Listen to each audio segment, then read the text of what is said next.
Yo, BH, open up. I got a question. Who the hell is it? Who is it? Oh, hey, what's up?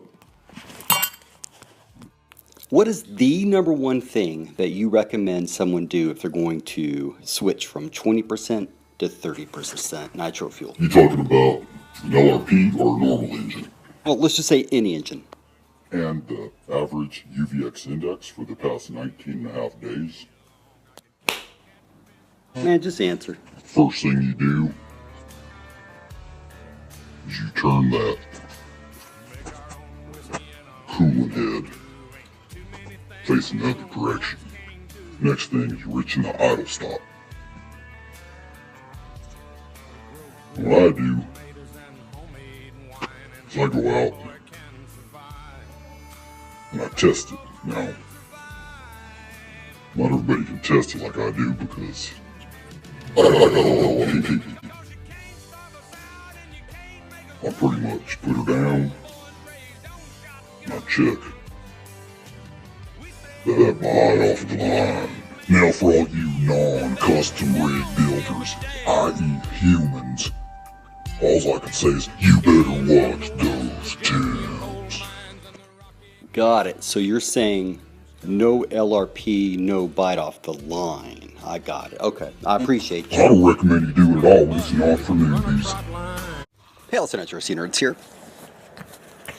As with our last video, let's get straight with the business. Now, who has ever asked the question, is it okay to switch fuel? Is it okay to switch brands? Is it okay to switch percentage of nitro? Is it okay? What do I need to do? What do I need to consider? Etc., etc. I'd say this is probably the second most common question that we've received behind which vehicle do you recommend. And I'm not sure if I've really ever addressed it or spoken about it in a video. So I thought, well, let's do it. Now, what inspired me, I guess, is I read a thread on my Irritainment site, which is these basher forums like this Nitro RC Talk or RC Talk Nitro, whatever they call it. Somebody asked the question, hey, is it okay if I go from 20% to 30%? Here's a snapshot of the responses, which are very much aligned with the responses that I've seen for years. That's not shocking. Almost any of this is, right? All they're doing is repeating what they've read or heard or something. Yeah, so I truly believe if someone said years ago, like, oh yeah, you know, it's okay, except you need to spit inside of the engine and then bake it in the oven for 400 degrees to get like best results, I guarantee you that would become a, you know, what people do or recommend to do. Think about it like this. In this hobby, you can either be a follower or a leader. Being in a leadership position as long as I have, just in life,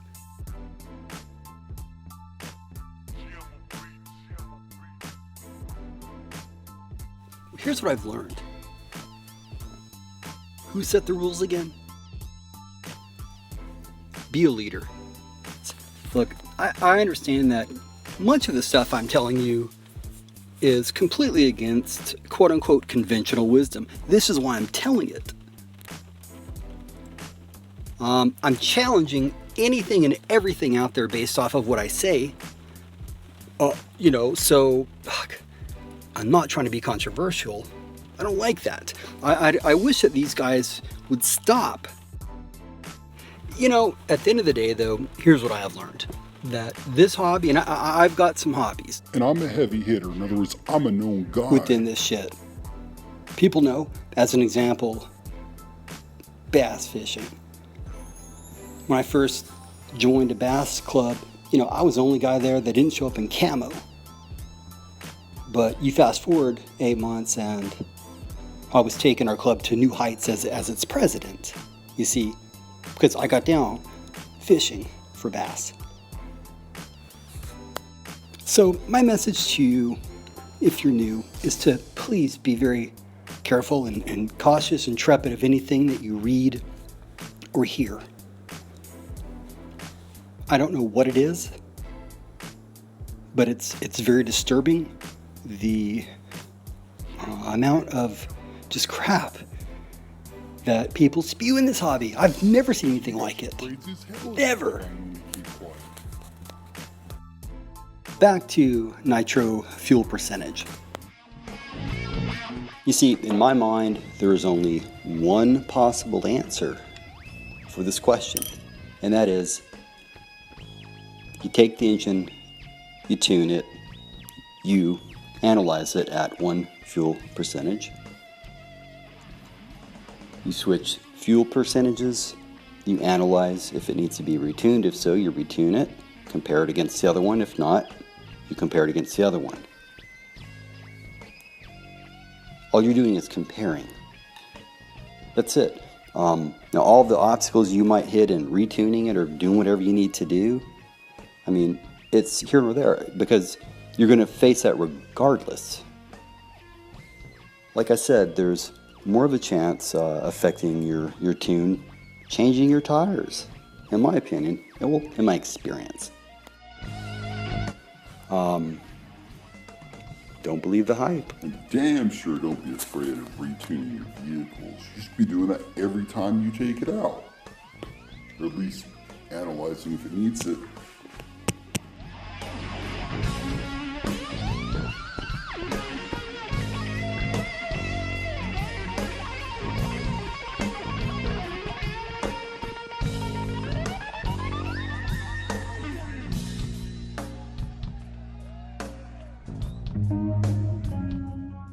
Yeah, well, there definitely are some things that will affect your engine, and it's not just its tune, but its internals, glow plug, brand of fuel, things like that. It's about the tune, man. Seriously, get your tune on, you won't have a damn problem.